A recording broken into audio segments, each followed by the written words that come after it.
Well, hello everybody. Good evening, good day, good morning, whatever it is, whatever time you're watching this. For me right now, it's 12:30 on May the 22nd, Sunday morning early. Still Saturday night for me. Last night, how my days go. Hope everyone had a nice couple days since you've seen me last, or I've seen you last. So let's just get right to the meat of the story here. Not very interesting, very entertaining. Donald Trump. Flip-flops of Donald Trump. Flip-flops of Donald Trump. This man, he kills me. Number one, okay, his tweet. The tweet he put out about the Egyptian Airlines. Right away, automatically, he assumes, he knows, because he seems to know everything, that it says, looks like yet another terrorist attack. Airline departed from Paris. When will we get tough, smart, and vigilant? Great hate and sickness. What does that part even mean? I mean, I don't understand what that part even means. And how did he know it's terrorists? He doesn't know yet. He tweeted this like the minute it happened. And this is the kind of person that people want to have with his finger on the trigger. He's going to automatically jump to a conclusion, do something brash and stupid, and people want him for our president. I don't think so. No. The man's, I don't care, we only have two choices. But you know what? Once again, the lesser of two evils. I would not want Trump as my president. Never, never, never, never. He's dangerous. Very dangerous. He's a hypocrite, too. So, this is Donald Trump's flip-flops. The Iraq War. Remember when he was asked on September 11th, 2002, if he was in favor of invading. And yeah, he was. He was in favor then. He said it September 11th, 2002. And now, of course, he said it was wrong to invade. Change his mind. On the Afghan war, on October the 6th, 2015, it was a terrible mistake. Now, all of a sudden, it's not a mistake.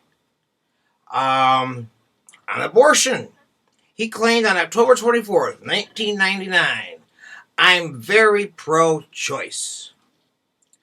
Now on July 10th, 2015, January 21st, 2016, January 28th, 2016, I am pro-life. What? This man flip-flops. He just, whatever he thinks is going to get him the attention, the votes, he doesn't care. I don't think he knows where he stands on anything, because he's not smart enough for that. I don't think he's even opened a book or a newspaper ever in his life. The last time he read a newspaper was when his nanny probably read it to him, so he'd shut up and go to sleep. On Israel and Palestine, I want to be very neutral and see if I can get both sides together. There was a huge collective gasp from the far right on this one. So now, of course, earlier this month, he put himself squarely and unequivocally in the pro-Israel camp. So that's the way he's trying to unify the parties, by going back on what he first originally believes, and now it's like, okay, you know what, yeah, let's be smart, let's talk to both sides. We can't just talk to, but no, now all of a sudden he's like, oh no, because that was like, it was the right wing didn't like hearing that, so, he had to change his tune.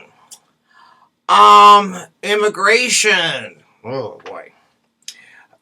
He proclaimed about building a wall, and he claimed that Donald J. Trump, would deport 11 million undocumented immigrants and not anybody of Muslim descent enter the country.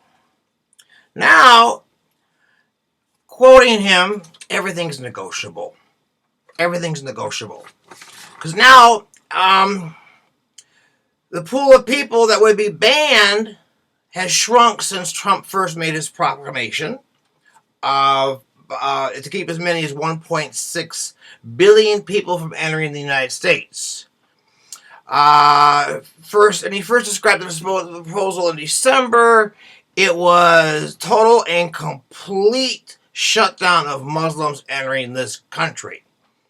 And I was like, well, you know what?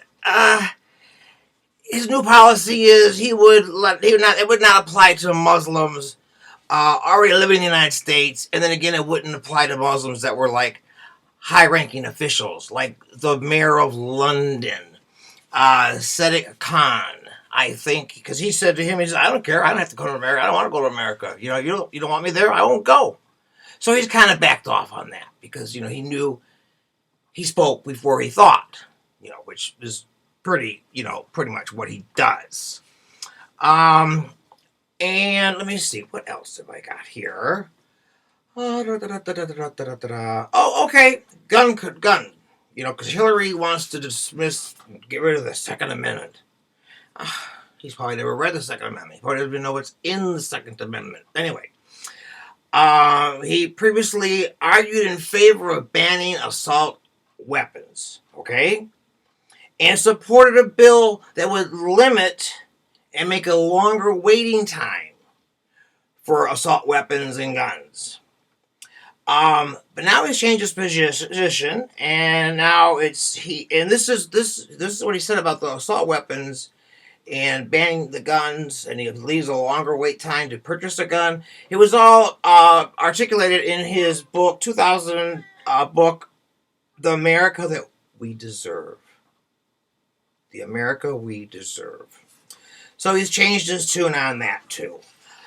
So he flip-flopped on that. He flip-flopped about Hillary when she was leaving the Secretary of State, that she was great Secretary of State, that he thought she was, excellent in her position. She was great at the job. And all of a sudden, it's Jean-Claude. This is on March 2012 on Fox News. He called her a terrific woman and that she really works hard, and I think she does a good job. Now, of course, he doesn't think she could run a Kool-Aid stand, and she's Crooked Hillary. So, those are my Trump flip-flops, because, that's what he does. He flip-flops like a fish out of water. So anyway, now we go to the Democrat side. Bernie, sit down. Fucking sit down.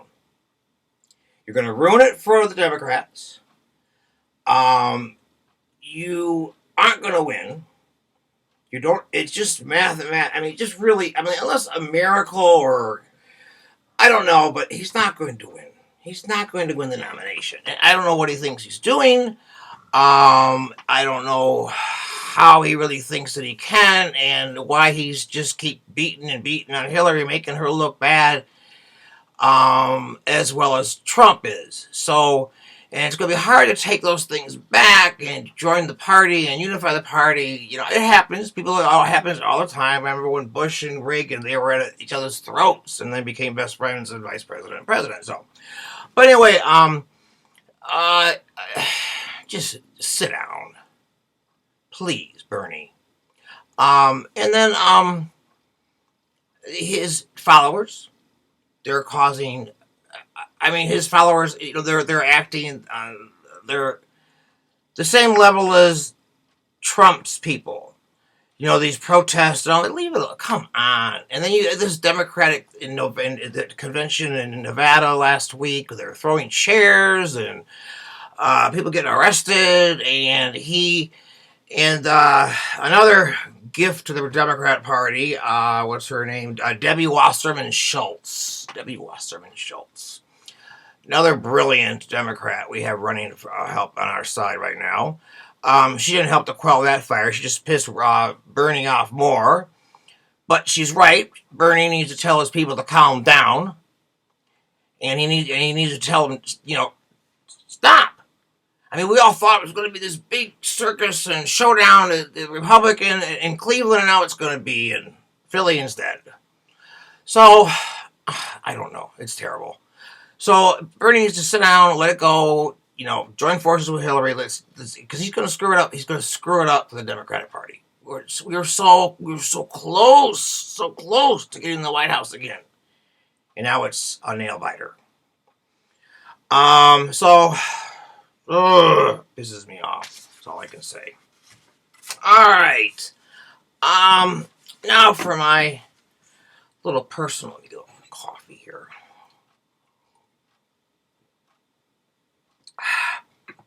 Wet my jowl, wet my my lips, my, how do you say it? Wet my whistle. I can't whistle anyway. Kind of like this, but no. So anyway, yay, it's about time. We need summertime. I'm anxious for it. You know, I'm getting back into things and that, and we're renting the apartment downstairs. The two young ladies that live down there are moving out. Very sweet. They only stayed for a year. They're moving on. We had a lot good response for the apartment. You know, it's just, you know, you worry and you think, oh, you know, I'm gonna be empty for a month. You know, that's you know, our mortgage, half of our mortgage payment is that rent, or you know, whatever, it helps us pay the mortgage. But I've got a time now this time, so when they move out the 30th of June, new people can move in the 1st of July. And I believe I have a few more showings. You know, we've got a great response for the apartment. I'm so happy. The best people I had in a while. And I'll give them a little plug, a place called Duma. Or Duma. It means, I think it's I forget what language, but it means home. In Latin or Greek or something ancient country, it means home. But I saw it on the side of the bus one time, and I thought, I'm going to try that out for the rental. I've used it twice now to rent the apartment, and it's worked. It's a nice little, I like it.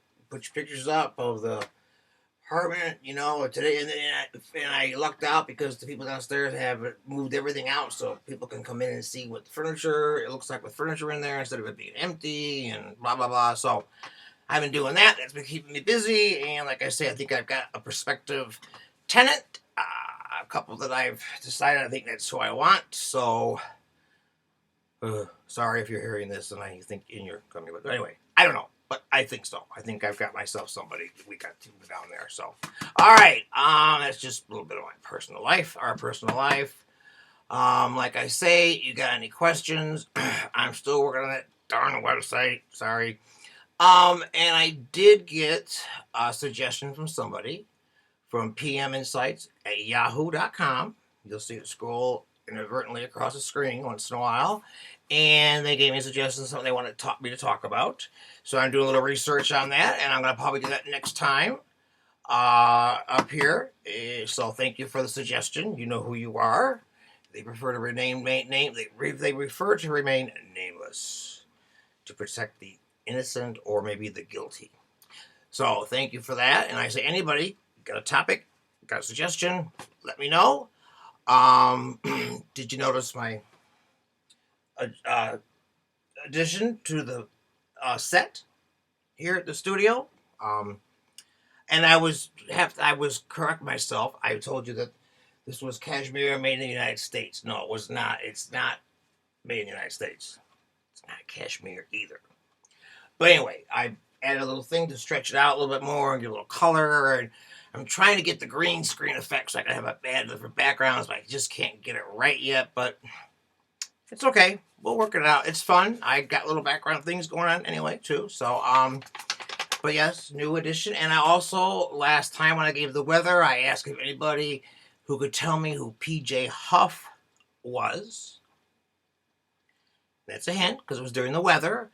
And no one responded. And I was going to give away a little trinket from my office in here. You know, the office is kind of a mess. It's always, you know, but I got cute little trinkets in here. Maybe I'll give you a little gift or a little prize if you can tell me who PJ Huff was. All right. Thanks for listening, and hope to hear from you or see you soon, and talk to you later, and see you around like a donut.